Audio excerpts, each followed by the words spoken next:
Oh, here we are, back again with our magazine program, chat program, inclusive program, you name it, it's all those things. And the gentleman, the hoodie sitting to my right, left, is Trey, and he is one of the two students who attached to us, if you like. And you met Max last week. Trey wasn't here because it was the Easter holiday, and Monday is his allotted day. But he fits in with the efforts being made now to put the emphasis on practical things in academia, in colleges, rather than the academic. And Trey has been out making a little video for himself. And one of the practical things, I said, how's the video coming? Because I think he said, I can lock this off in no time flat. And he hasn't locked it off yet. But the sort of practical things that you have to come to grips with, that what in theory will take you half an hour, in practice actually sometimes takes you 2 hours or 3 hours. So Trey is part of that development plan, if you like, and which Councillor Janet Barr, was here last week to champion and to say these are the sort of things that she and others are trying to push. All right, Trey, tell us, because you've been a lucky boy. You actually caught the holiday. So you haven't been into work, not this work, for what, almost 3 weeks now, is that right? 2 weeks. 2 weeks, right. Okay. Then tell us, from the last time you were in to now,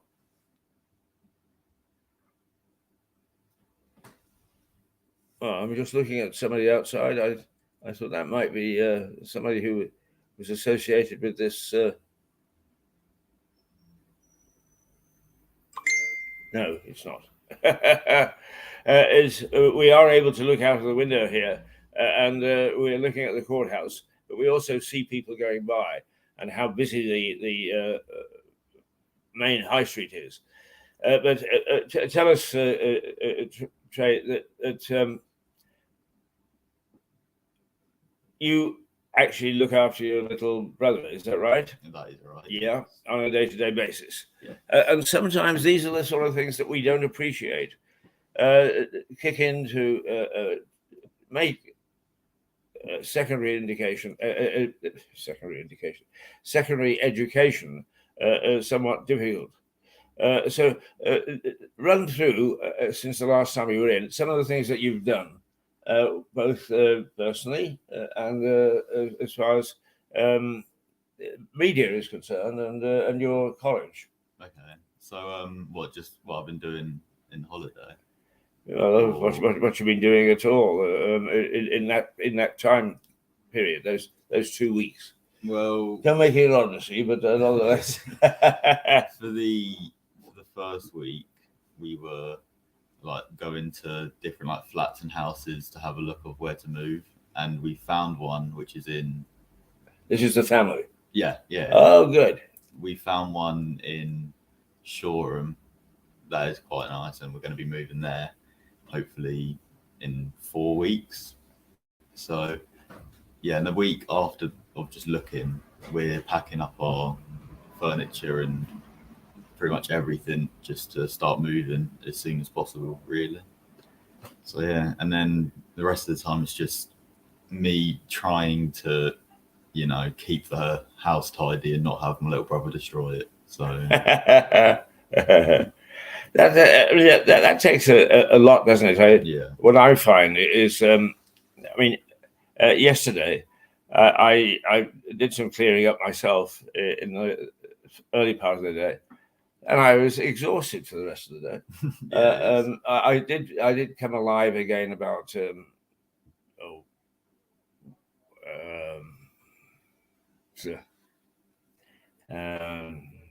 7 o'clock, I suppose.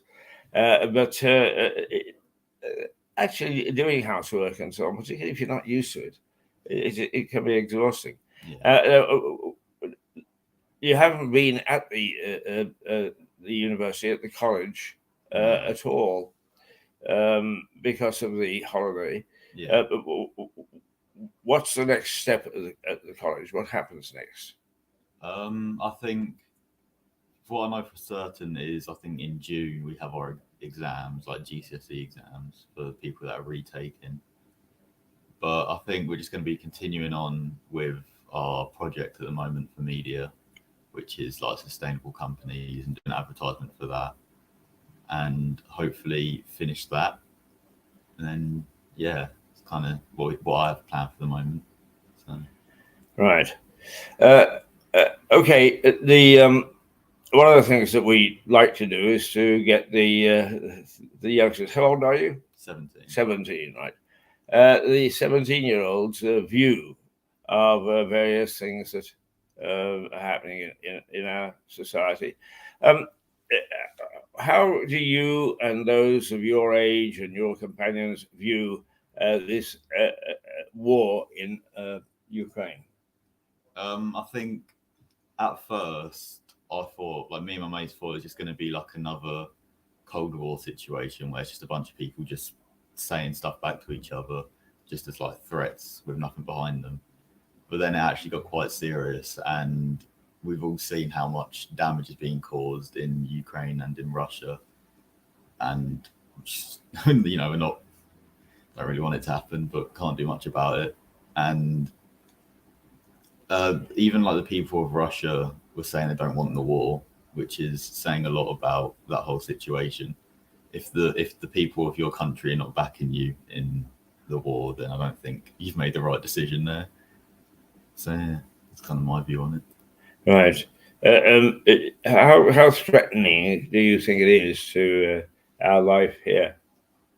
I don't think it's that threatening at all, to be honest, because we have the strongest allies in the world, the strongest army, and I don't think like Putin is gonna really challenge that.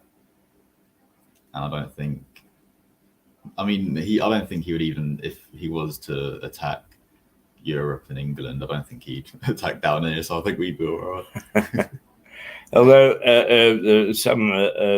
the intelligence services now say that his, I think they call it was a missile from hell, or Satan's missile, they call it. That's scary. Sorry? That's scary. Yes.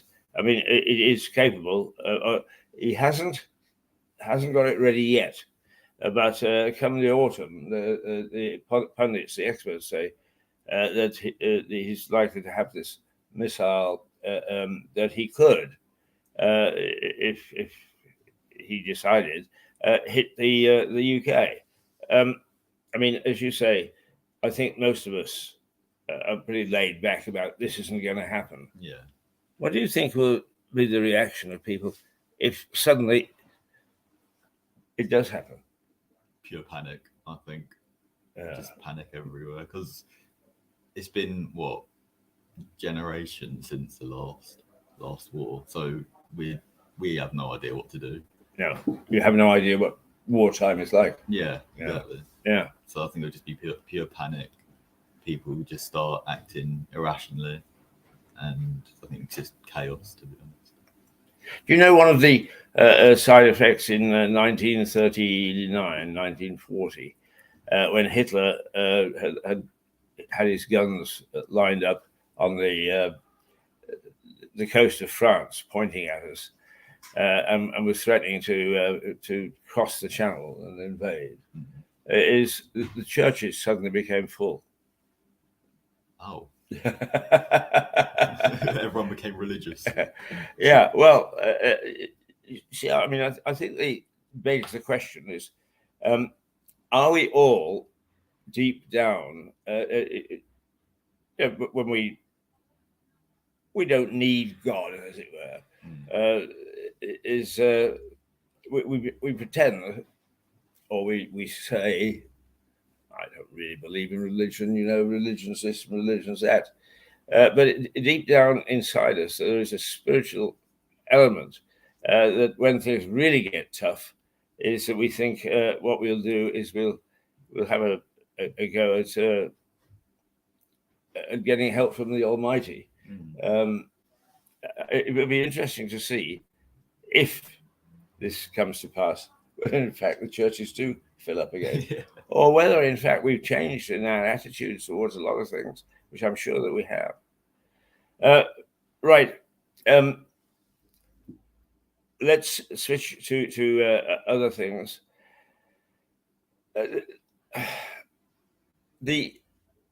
I think it's the Mirror is leading this morning, or its front page is, or no, it's the Mail. So yes, we've got a copy of the Mail here.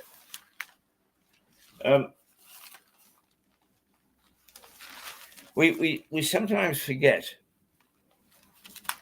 that when we talk about shortages, everybody thinks about butter and cheese and eggs and so on.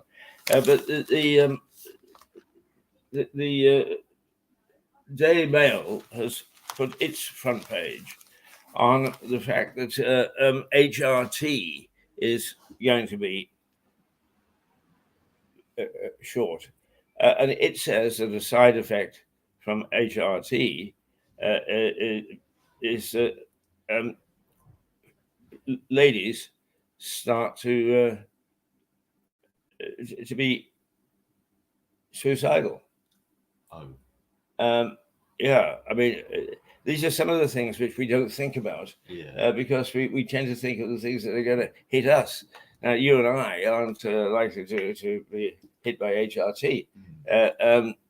So has the females in your life, whether that's a girlfriend or whether it's mother or sister or whatever, have they actually reacted to this? I don't even think they know about it, to be honest. Yeah, right. So it's something that's new. Yeah, and it's hit. So that sort of thing is. Are you likely now that to go home and say to Mum, Mum, I don't know whether you suffer from the menopause or not, but are you worried about the fact that you may not be able to get the medicine for it if?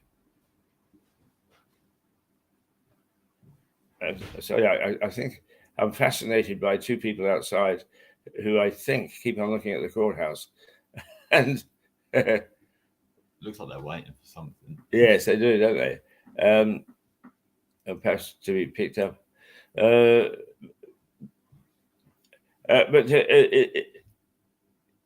not only is it one of those things that hasn't hit our conscience, but is it the sort of thing that younger people will talk about?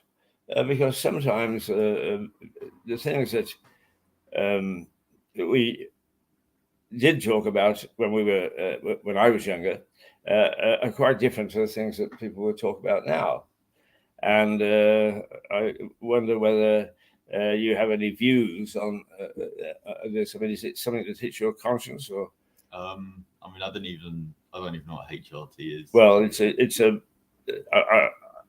I'm not going to say a drug because it's not a drug, but it's a medicine, if you like, to help women get through the menopause. I mean, you know what the menopause is. Yeah. Right. Good man. And the menopause does have a lot of psychological effects. And we wonder if there is a shortage and if this side effect is how, I mean, is it the sort of thing that your mom would say, Trey, we're really in, sorry, we're really in problem here. What the hell do we do, son? Or is it something that would stay hidden? Is we don't talk about those sort of things in this family?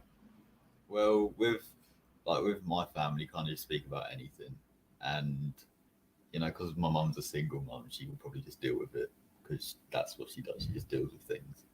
So I think she'll probably find a way to, I guess, overcome it or find an alternative or something like that. She always finds a way. So yeah.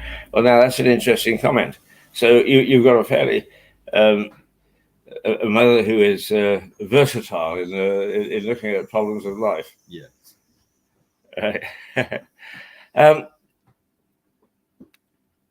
When we get to shortages of things, how are you coping at home? I mean, let's go standard, because there's no question that there are foodstuffs and that sort of thing that they're disappearing from the shelves.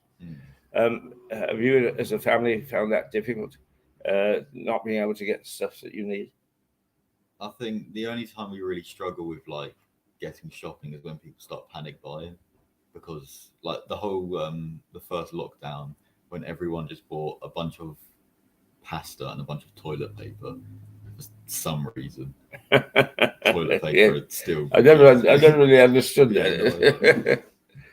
It was so rare to come up with one toilet paper. It was like people buying packs and packs of them. But yeah, we don't really struggle with the whole not having what we need, because we just buy what we need. If it's not there, we'll find something else. Also, I would assume that because of the family situation, is you get some benefits from the. Are they going to cover the extra cost? Probably not. So do you sit down as a family and do you decide how you're going to handle it? I mean, shall we cut back on stuff, or shall we try and get extra work, or how do you, as an interesting family, if I may say so, how do you sort of decide how you're going to handle this? We kind of do both. We kind of cut down on things you don't really need. So subscriptions to streaming services or stuff like Netflix. We got rid of that. We don't use Netflix anymore. And we also get my mum's working 2 jobs and then my brother's working 2 jobs as well. Right. So that's more income coming in, and I'm looking for jobs. Right. So. Okay. Here's a young man, enterprising young man. What sort of jobs would you feel? I mean, okay, under some circumstances, you'll take absolutely anything. Yeah. But if somebody came along and said, "What are you good at?" To see whether I should take you on or not, here's an opportunity to sell yourself. What am I good at? Just being efficient is one of my things. Right. Efficient, communicating sometimes, and just I don't know if it's you're just doing what I'm told. To be honest, if you want something done, I can do it. So you're pretty good at taking orders, is it? Yeah. Yeah. All right. Well, from a brewer to an undertaker, what sort of job, if you had your druthers, if you could choose the job that you would like? Well, my dream job. Yeah. My dream job is to edit music videos or film music videos. Or if that doesn't work out, be a photographer. Right. Now, have you sort of sussed out the opportunities as of this moment in time? No. Apart from Mirador. Yeah. Right. I mean, well, that's part of your college development program. But I mean, worrying about work is your brother's got 2 jobs, your mother's got 2 jobs. God bless them. I mean, that's initiative. Yeah, my brother works labour, so he does like building and just like anything. To be honest, he installs like kitchens and stuff like that. Right. Now, would you do that sort of work? I don't think my body's built for it. I think I'll snap. So yeah, your brother is yeah, fairly well. Yeah, he used to like be an athlete. He used to play for Portsmouth. Oh, football. Yeah, Oh, he's a professional footballer. was. Yeah. I mean, why did he give it up? Team released him. Ah, Yeah. all right. I mean, it's one of those things that is being a professional sportsman. You can make a lot of money, but also it's a bit of a It's hit or miss. yeah. Right. And what does Mum do, if we don't mind me asking? She just does like online like telephone marketing, Right. and nail salon for like beauty and stuff. Right. Okay. Now I return then. You know what your family is doing. What sort of work do you think that you could do? Retail. Retail, more specific. Supermarket. Right. Okay. And what would you do in a supermarket? Anything, just to pass the time. Yeah. Okay. Right. All right. I mean that's now just sitting chatting to you is we've discovered some of the things that you would do. Anyway, here's a young man who is sound of body and mind, a hard worker, a good guy, and who once again with people in present situation needs more work to supplement the family income, particularly as we are now hitting a inflation, price rises, and we go back to stagflation, is that there is no rise in productivity. There's no rise in where the country is going. So bearing in mind that there are a lot of people that are looking for jobs. What happens? Because you're really the nursemaid, aren't you, at the moment for your younger brother? What happens with your younger brother if you get a job? Because that's all three. That's all three. Yes, all three of the household. And what you would then have is 6 jobs, and a problem in as much as you've got a young. How old did you say your brother was? He's 8 months old. Ah, right. Okay. Yeah. So a handful. What happens?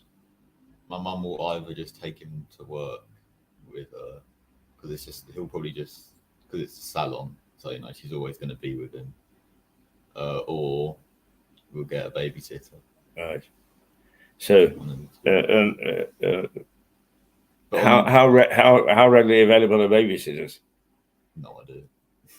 Yeah, I mean, in some ways, you've got a little bit of research to do, haven't you? Yeah, I mean, there's the weekends we're all free, so, and then I think obviously after college on like 3 days a week, I can take care of him. It's just like Monday and Wednesday, which I'm probably going to work, and then maybe weekends as well, like afternoons or something. So, right. Okay. Well, let's pause and take a breath. Let's look at Susan's photos.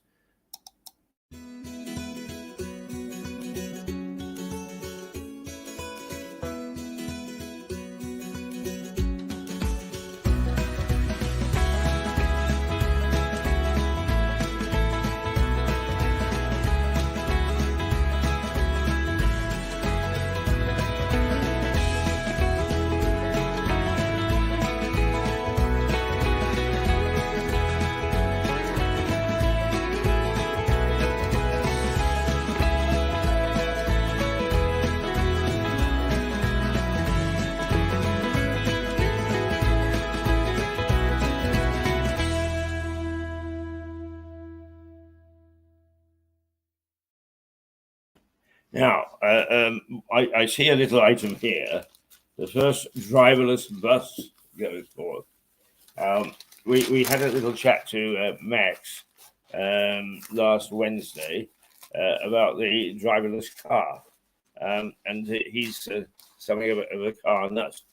But how do you feel about this driverless situation, where in fact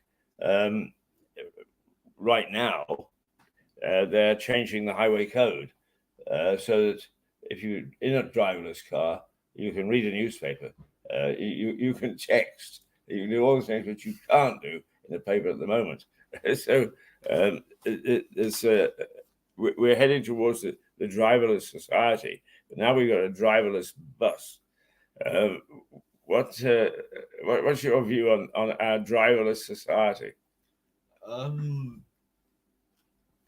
Is there any point in getting a driver's license anymore? Yeah, well, I think it'll be a little while before we. But I mean, how do you feel about us getting to this state where we'll be able to get onto a bus and away it'll go without any sort of human effort to make it? I think as it's a robot, I feel like it won't be as obviously it won't be as like human, but like it would just feel wrong in my opinion, because we're also used to public transport being there's a driver there, you say hello to the driver, you get a ticket from the driver, instead of you're just probably going to scan a machine and get a ticket, and it's just you're kind of like a robot then, because it's like scan ticket, walk off, scan ticket, walk off, you know.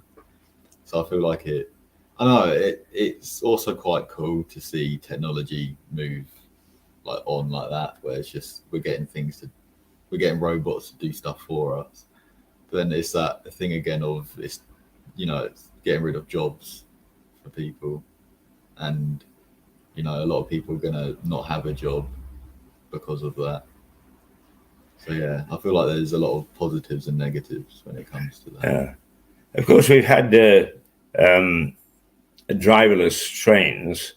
The London Docklands Light Railway is which I've been on many a time. It has no driver. The only thing is, of course, is you have to worry about a breakdown. And what do you do if the thing breaks down and there's nobody anywhere near it? Exactly. Yeah. So that's what I mean. But like, there's a lot of, I think the negatives may outweigh the positives as well. Because like you said, what if it breaks down? A robot can't fix itself if it's broken. Yeah. So I don't know. I think also my mind boggles. I can understand a driverless train because it's on tracks. Yeah. But these will be just on the open road, and that's. I mean, I don't know the technology. I'm not sure whether you do, but presumably it'll be a satellite-driven operation. Yeah. Satellite or sensor-driven. Which sensors can always go wrong. Satellites can get interfered with. Yeah. So yeah. I mean that we're always worried about cybercrime. Yeah. Exactly. You can just see the mafia deciding that on this particular day, what we'll do is we'll tamper with everything so that all the driverless things go in the wrong directions. And in the confusion, we will be a driverless gang, and we'll go and rob the bank.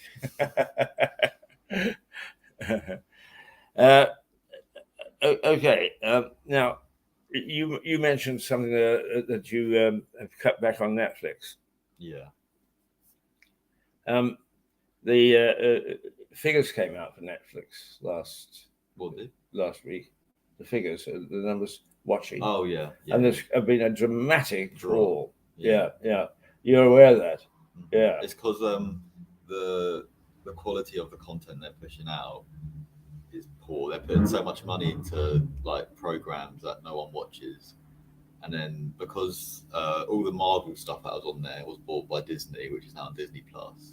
So a bunch of those Marvel fans, which is a huge fan base, is moving on to Disney Plus. And then the shows like they have, I think they'll have 2 good shows they release every 100 shows or something like that.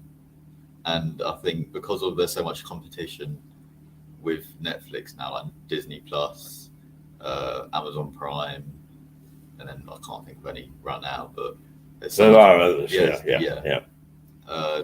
And I think because the quality they're putting out is much, worse than Disney Plus and everything else, I think that's why the things are dropping, and also their prices are going up, which I don't think people want to pay. I think it's £10 to £20 on buying this subscription just to not watch anything. Yeah.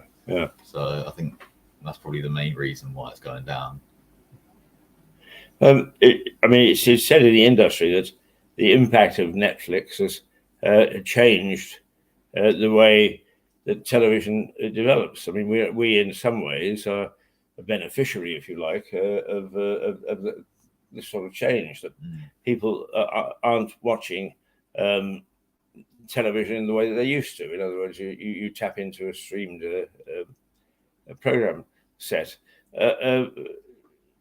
Where do you think that this sort of Netflix thing, what influence will it have, or will it just disappear off the face of the earth? I think Netflix has changed the way, like you said, it's changed the way people watch TV. Because it used to be, this show is on at that time, I'll have that time to watch it, blah, blah, blah. But with Netflix, it's like, I can watch it whenever I want. I can watch all the episodes. I can watch the whole movie. And like everyone is kind of just into that binge watching mindset instead of just, I'm going to wait for this time and this episode is going to come out then and stuff like that. Right. Yeah. So, did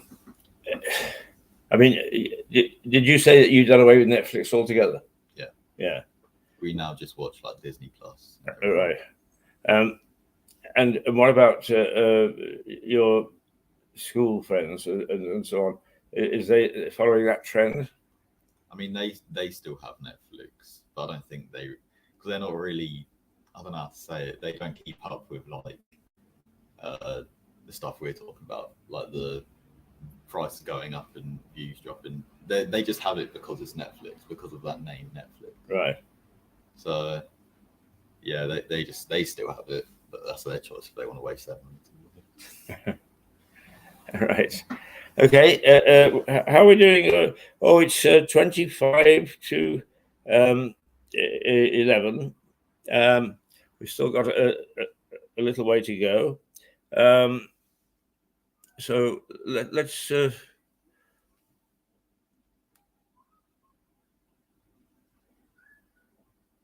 remind people about this.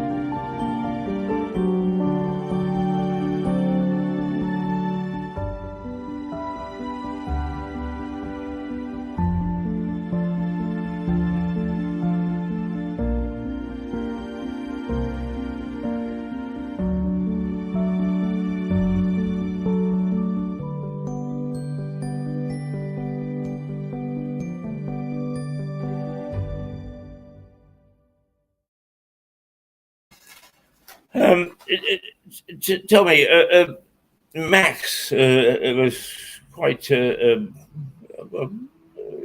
not forceful, but quite firm on his view of the royal family. Now, the pundits are having a field day.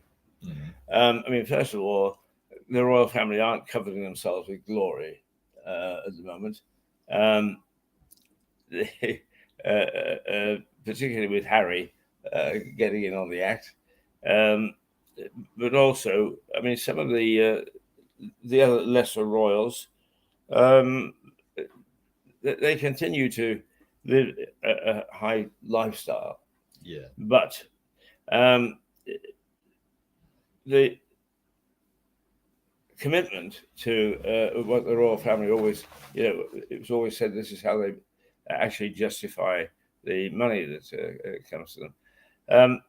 But what, first of all, is your view of the royal family? Are they going to last? Are they behaving properly? Broadly, and once again, the reason that I'm anxious to get your view is because you're, especially being 17, you're at an age group with influences the like of which I would never understand. And it's all very well to condemn people for their views if in fact you don't understand why they have those views. So when it comes to the royal family, very broadly, how do you see them? And secondly, have you any idea or thoughts, or is it interesting to you to say where they will be in say 10 or 15 years' time?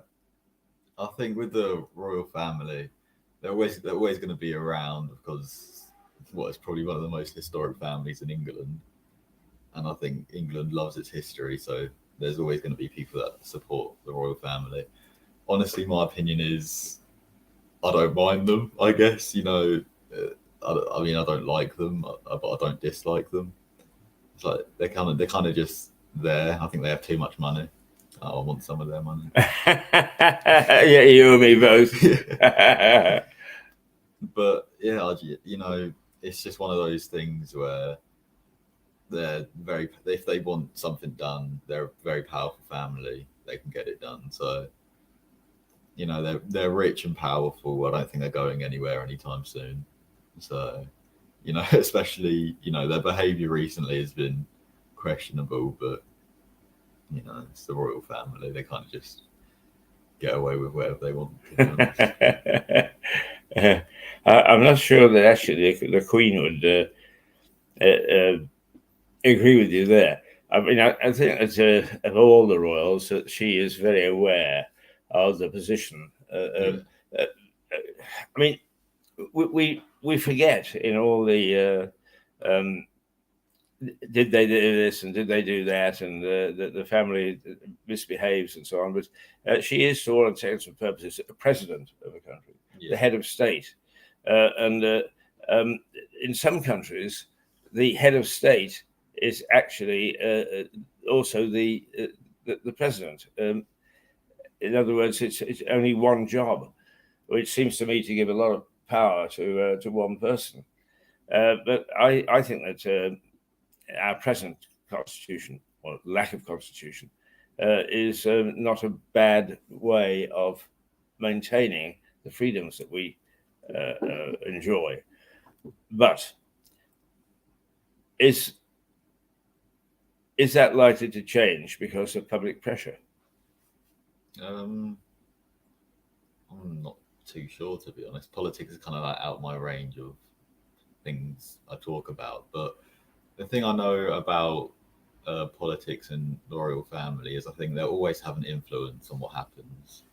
And like you said, with the presidency and stuff like that, I think even though I don't think the Queen does much, but then again, I could be wrong.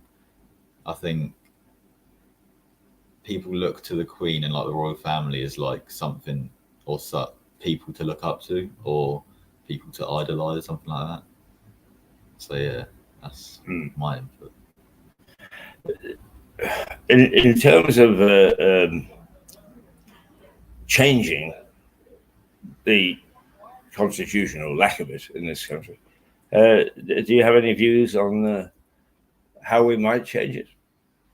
Well, the country's run by idiots, so I think if we get well, that's a country, yeah, right. Slices through to the meat of the matter, yeah. So I think we need some youth in the way I think we also need some working class in the people that run the country, because everyone's so up their own arse, as some might say. They're like, oh yeah, they have so much money, they don't really see how the working class are struggling, and to move up on like I don't know what you call it, the class ladder, I guess. Yeah. It's getting more difficult pretty much every year.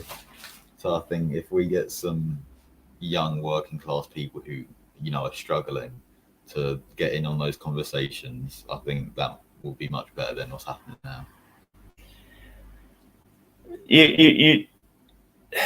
Does your generation wince when you talk about the class system or class levels? What do you mean by win? Well, is it a sensitive issue? I would say so, yeah, because there's a lot of people my age who are in worse situations than I am, and they're struggling much worse, like because they can't get a job, or their job's not paying enough, or their family is not making enough money to live. So yeah, I think it's a big problem in my generation as well. Okay. Let's take a little breather. I know what this is about.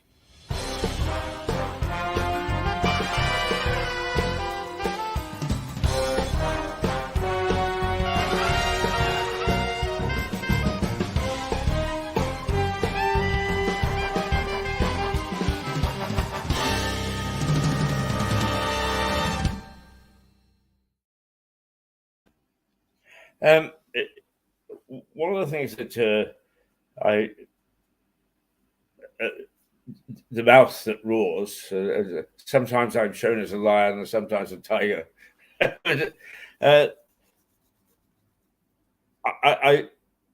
I see that President Trump, or former President Trump, and Nigel Farage fell out or argued beyond reason with Piers Morgan. Now, do those sort of things impact on you as a youngster, or is it just showbiz? No, it doesn't really matter to me, to be honest. With those friends, I just see a bunch of idiots talking to each other, just clashing heads. Yeah.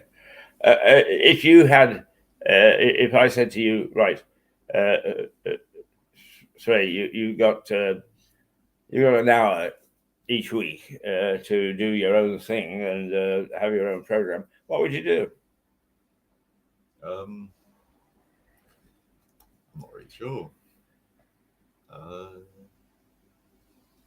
I think just talk about things that I'm interested in that moment, or things that have happened for like the past week or whatever. But yeah, I think just doing something casual, because like I would say I'm quite a laid back person. So I think doing something that fits my personality or how I am would probably what I'll do. So yeah, probably just stuff I'm interested in, maybe some sports at the time. If it's like if the World Cup's like around, I'll probably talk about that. Just anything that's happening, to be honest, in the young generation world, I guess.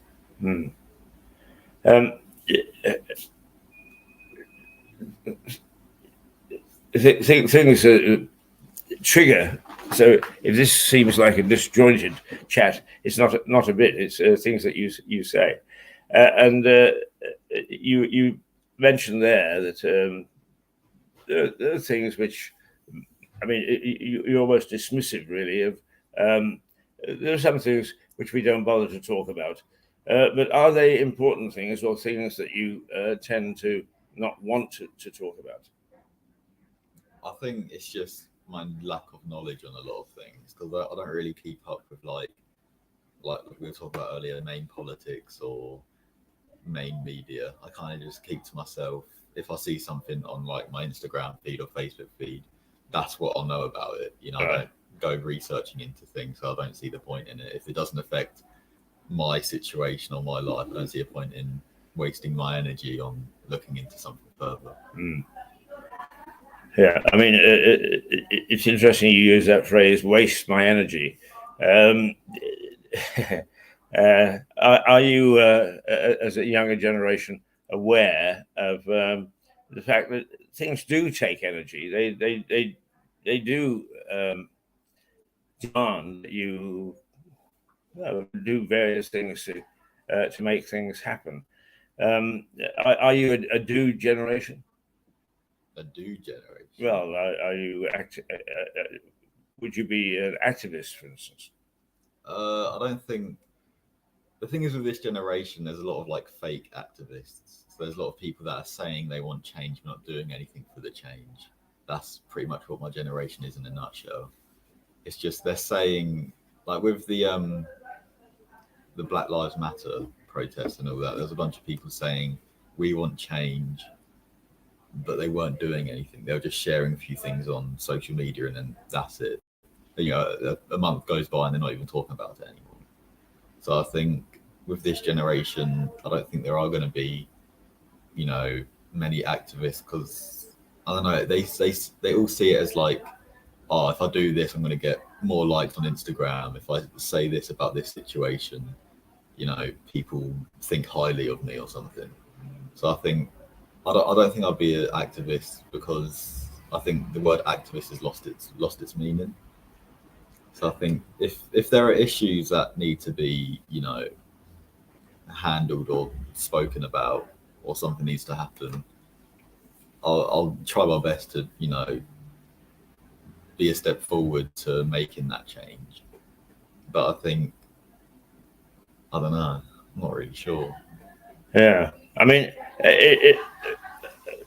don't apologize for it because it probably uncertainty in your generation is one of the things that ultimately you're going to have to come to grips with. But how do we know which direction you're going to go? Yeah, exactly. And it's the drivers that are important. All right, let's see what else we've got here.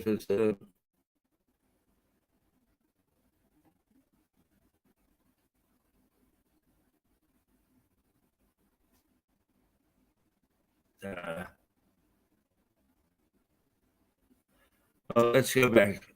Let's go back to our calm one. This is my.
Okay, here we are with Trey and I'm Keith Hayes.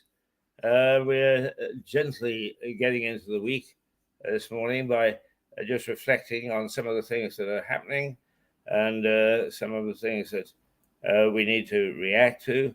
But as you can tell, it's a few years since I've been 17. He is 17. So how are 17-year-olds reacting to some of the things that are happening in society and our community right now? And I think that Trey has been fairly open and above board in outlining his generation's thoughts. But you can guarantee that somebody is there saying, what does he know? He's wet behind the ears. That's hard. How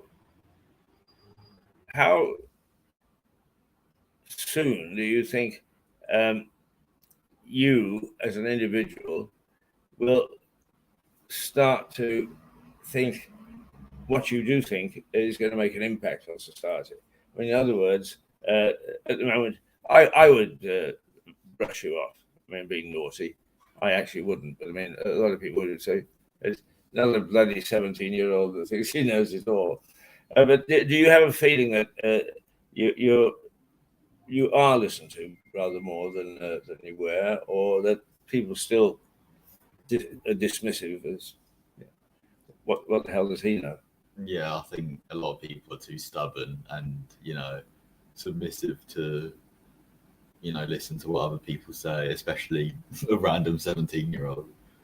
So I think, yeah, this, especially my generation, like I've had conversations with people where like we're having a, a normal debate or with like facts involved, and when they get proved wrong or when they prove their point right, they're so like boast about it. They'll be like, let's say I prove them wrong, be like, no, I'm right, you're still wrong, something like that. Mm. It's like they can't, people can't look into, like they can't, what's the phrase, be in someone else's shoes. They can't see the other point of view. Yeah. In that case, where do you think, or how do you think, some of you or your fellows,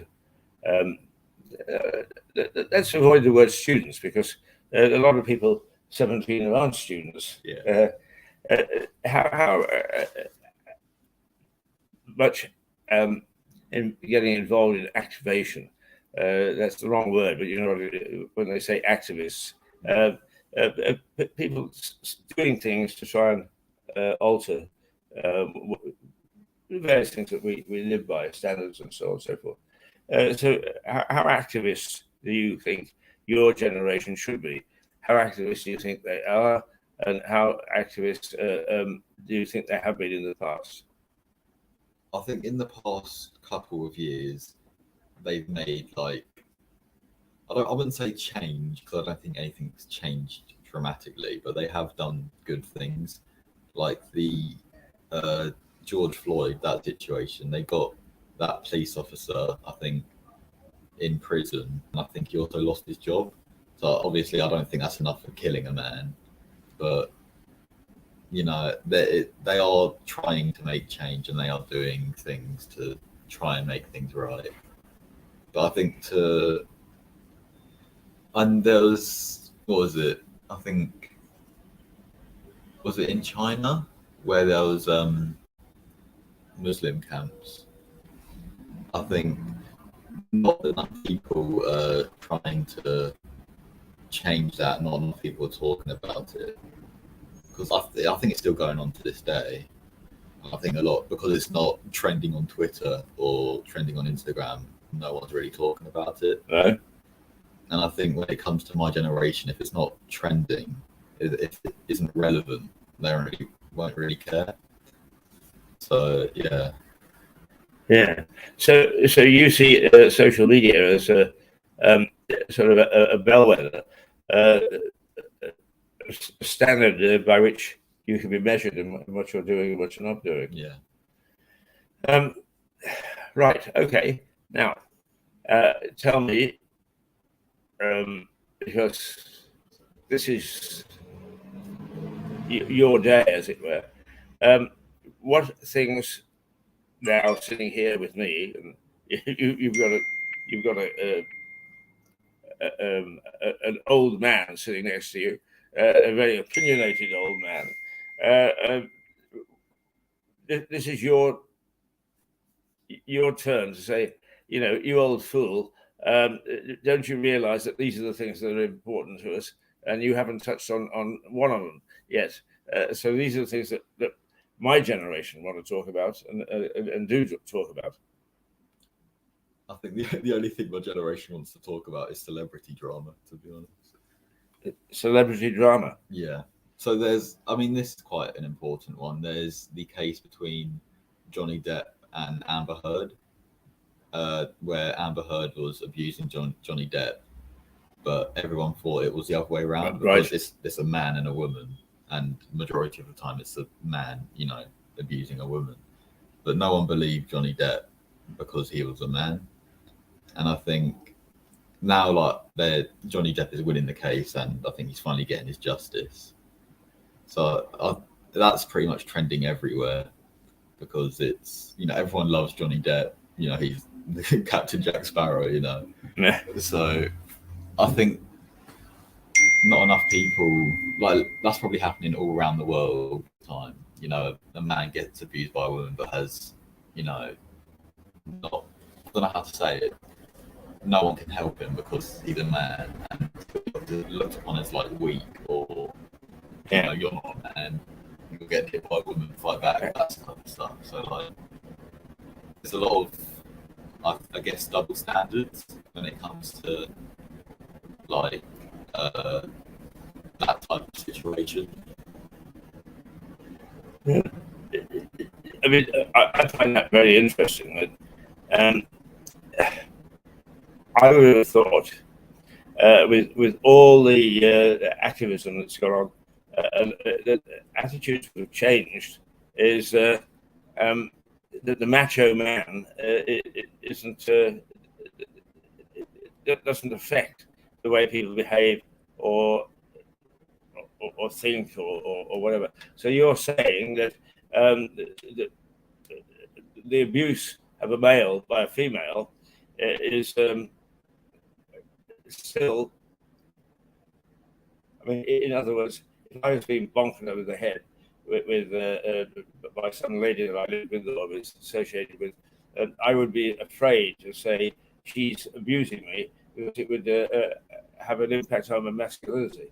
Yeah, that's what I think. That's what most men are scared of, is especially recently, because I've seen so many videos of like women saying, "Oh yeah, I want a man to be strong. I want him to be, I guess the leader of the household, or like I actually want him to be the protector." But like, you don't see anyone going like, there's always like, "Oh yeah, I'm a strong, independent woman," but then they want a man who's a leader of the house, or like, I don't know. Like, I'm all for like women being strong and independent, yeah. But when you start hating on men for being emotional and being inclined on your emotions, I think that kind of takes away the fact you're a strong, independent woman if you're hating on other people. So yeah. Well,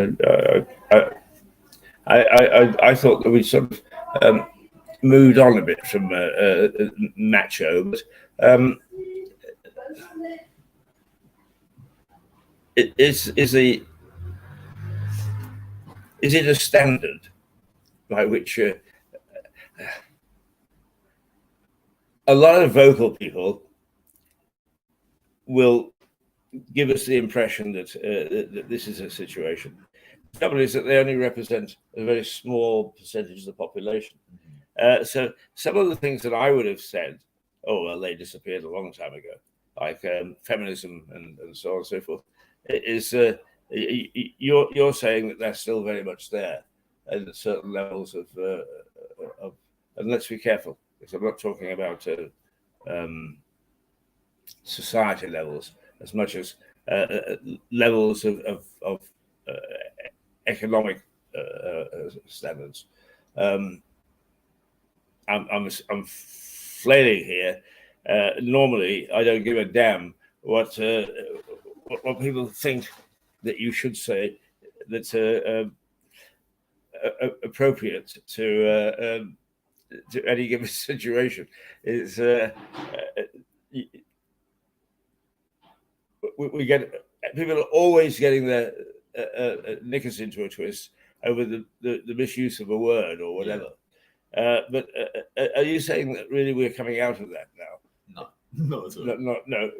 So words are still very important.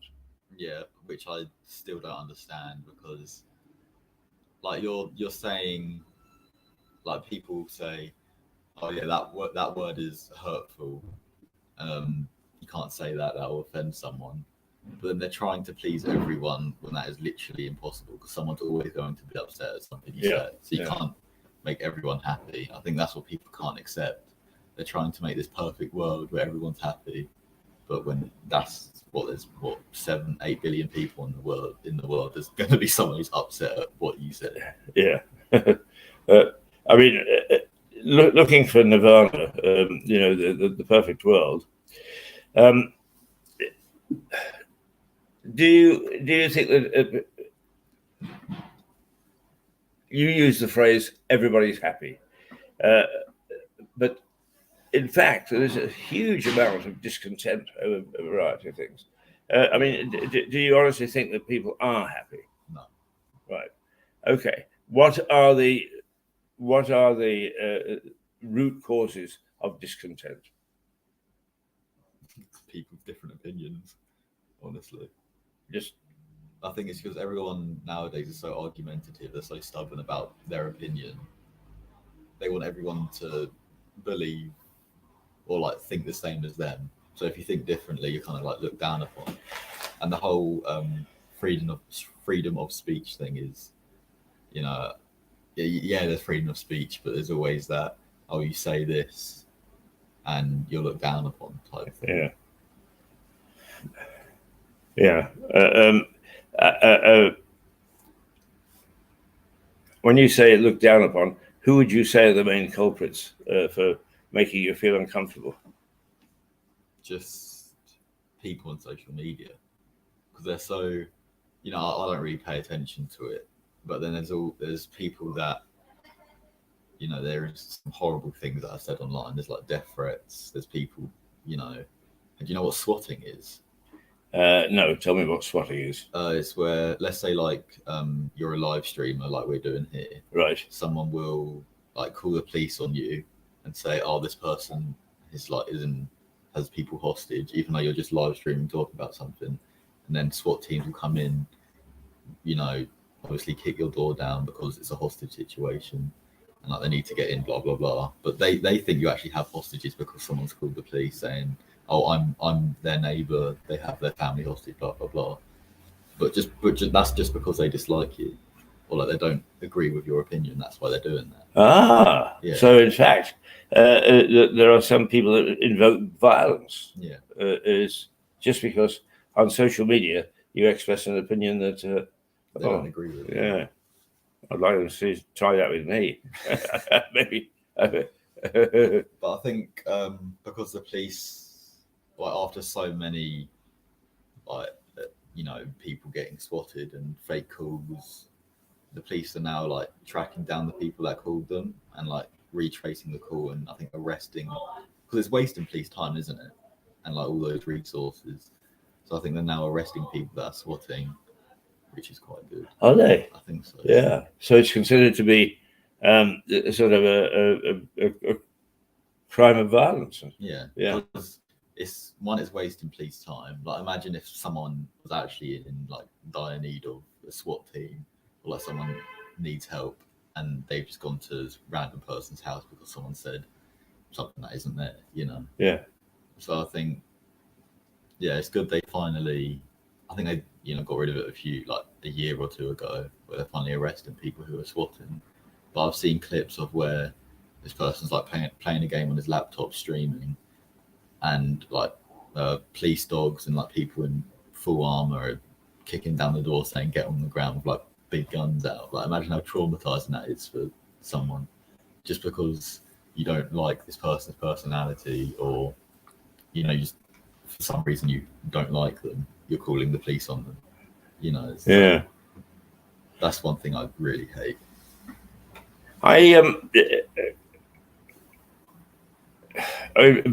Following on from that, on a weekend particularly, I mean, I don't really get a chance to watch the movies very, very much in the week. But on the weekend, you would see earlier in the day, perhaps a Western in which there's a hero, or perhaps even a kids program in which, they're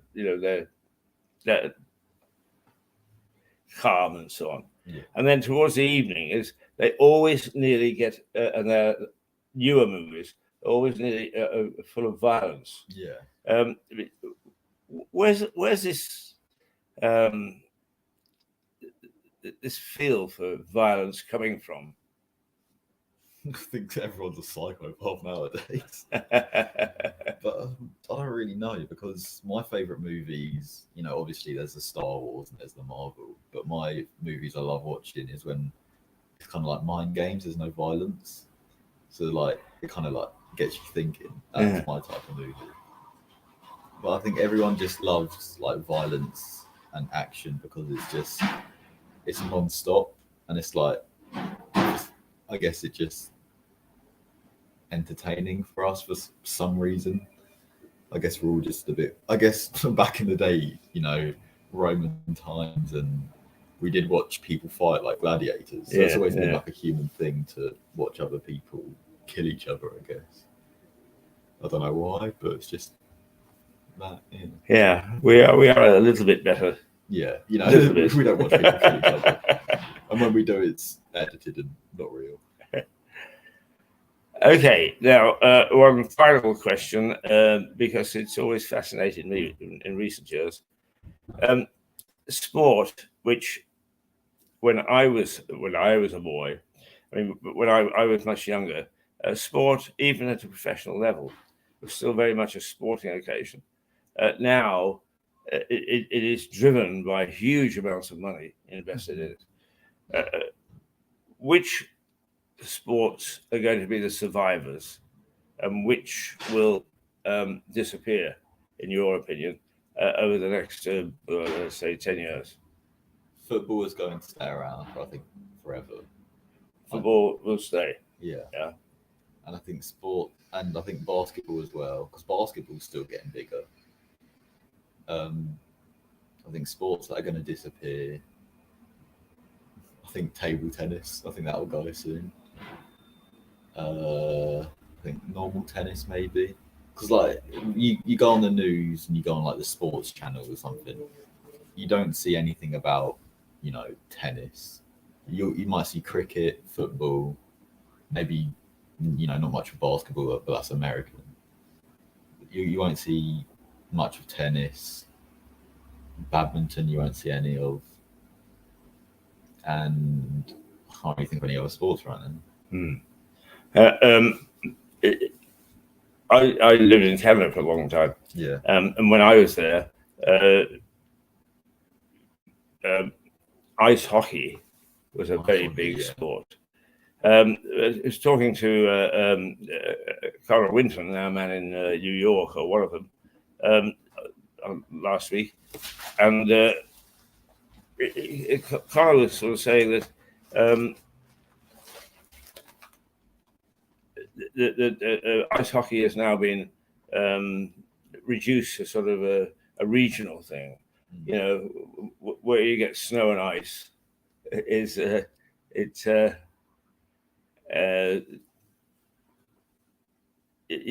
ice hockey is still a favorite, but elsewhere it's disappeared.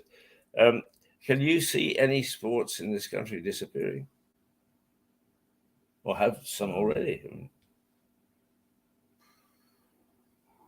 I can't really think of any right now, because I think football being so massive, like what millions and millions of people watch it. I think that kind of overshadows all the other sports. So I think if sports disappear, like if, let's say, I don't know, tennis disappear, those fans are probably just gonna go watch football or something like that. Yeah, you mean people aren't necessarily loyal to their sport? I think as long as there's someone or something to support, like a team, I think people will always be, into sports. Because I guess there's always like, when you see your team win on football, it makes you happy, for a brief moment. And then you realise they've lost 10 other games. What is it that you can speak to almost anybody in the street and say, what football team do you support? And they'll give you name you a side.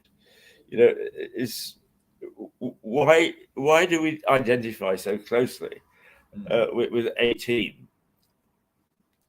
I actually have no idea, because I think most of the reasons why people my age like support teams is because of family. So like, let's say their dad supported Arsenal or something like that. They're going to support Arsenal just because they grew up watching what their dad was watching. And I think a lot of, I think it's just, family. The reason why so many people are connected is because, like, the sport is, like I said earlier, worldwide. So many fans, thousands of people get into stadiums so close up, and like the atmosphere in a stadium is crazy.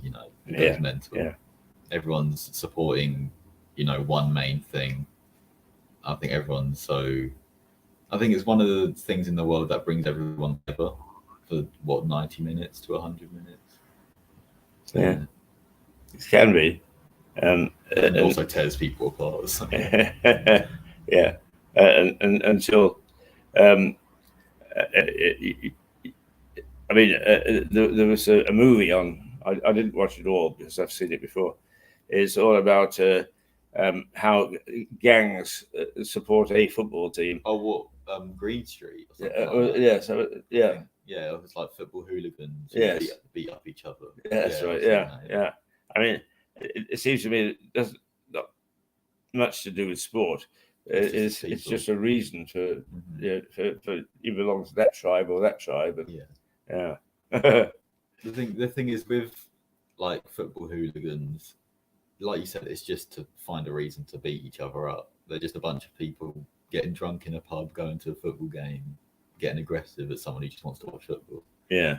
It's the thing I was on about earlier. You have a different opinion, you support someone else, they're going to hate you for who you support. Right. Yeah. So that's a manifestation of it. Yeah. God help us.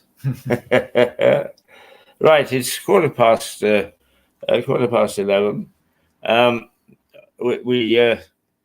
If we've got any external guests, of course we would go through till 11:30.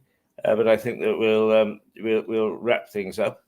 But just very quickly, let's recap the headlines again.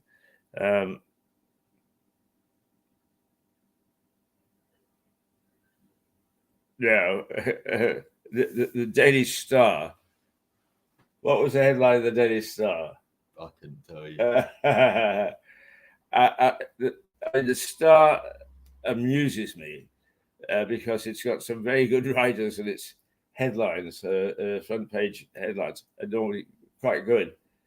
But its choice of story today is that it's come across a little snippet of a story which says that women snore louder than men, and it's men that can't get to sleep because of the women snoring rather than vice versa.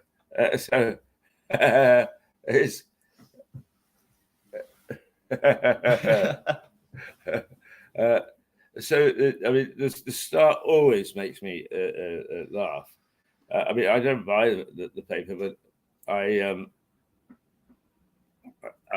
do look at it each day for the headline, because it's very amusing.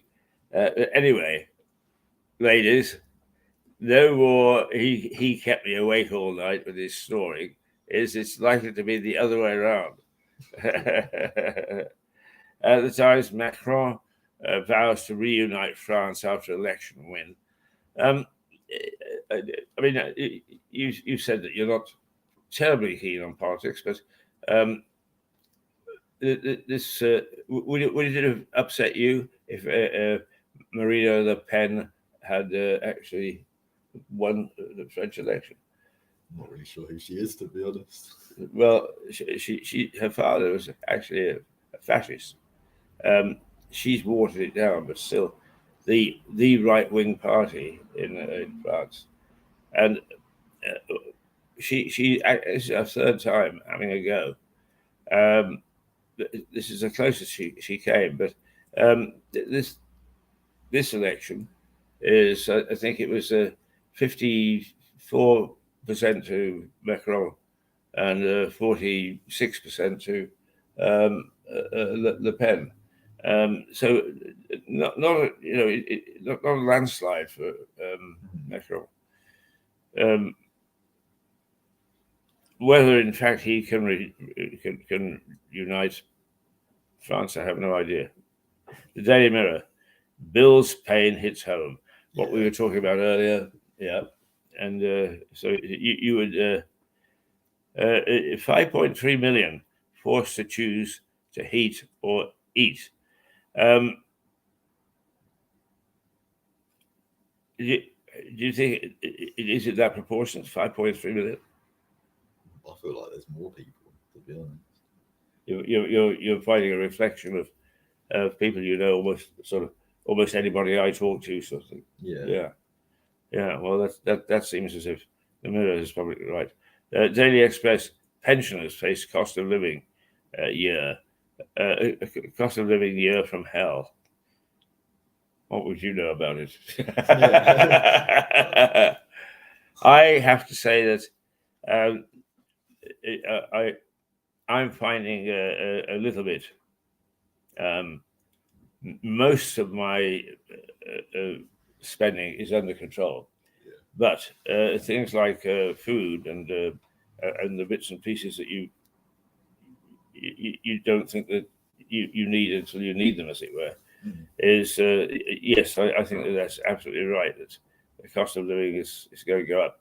But why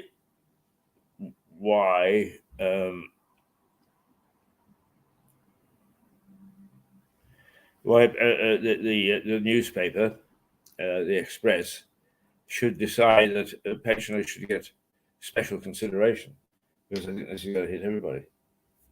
I don't know why they're complaining, because they seem to be the one that made it happen, to be honest. Yeah, that's right. The Guardian: Macron pledges unity after he fends off Le Pen. The Telegraph: Everton in peril of dreaded drop. That's not really its headline, but it's a slugger across the top. I owe you, Macron promises France. And the Daily Mail: we've already been across the HRT crisis. It's putting women's lives in danger. The Financial Times: Macron on track for election win after fighting off Le Pen challenge. I'm not quite sure whether they're behind the eight ball there, or there's an opportunity to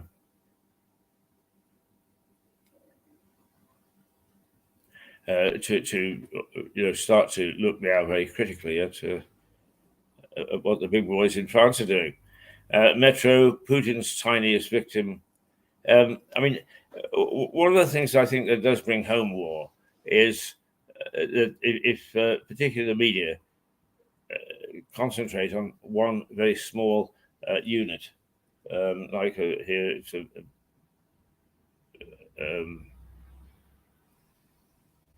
child who lost his life, and the paper is saying they're holding Putin responsible.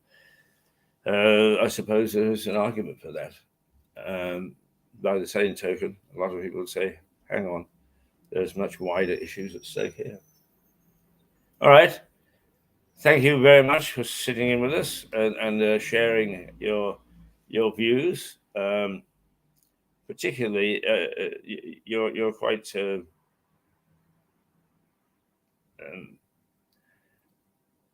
aware of what's going on in our society, and from a 17-year-old's point of view, it helps us to decide where we stand on the issue. Right. We'll say goodbye now. You will be back next Wednesday? Monday. Next Monday. Mm-hmm. I don't think you will, because I think that it's another holiday. Another holiday? Yeah. And in fact, we don't broadcast on weekends or holidays. Do you know why? Well, essentially, because it's a holiday and because people's life patterns change on the weekend, is their listening habits change as well. Oh yeah. Now, people like BBC and they've got huge resources. They can broadcast to a specific audience on a weekend. We can't. Yeah. So nobody would listen, and it's a waste of our resources. So we don't on those particular days. But we'll see you the week after. Yeah. And can we remind you again? You'll see an email at the bottom of the screen, Mirador Television at gmail.com. Right. And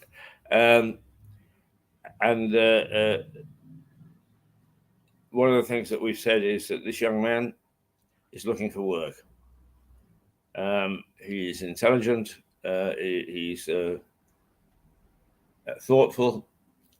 He is a family man. He looks after his little brother, and they need the dough.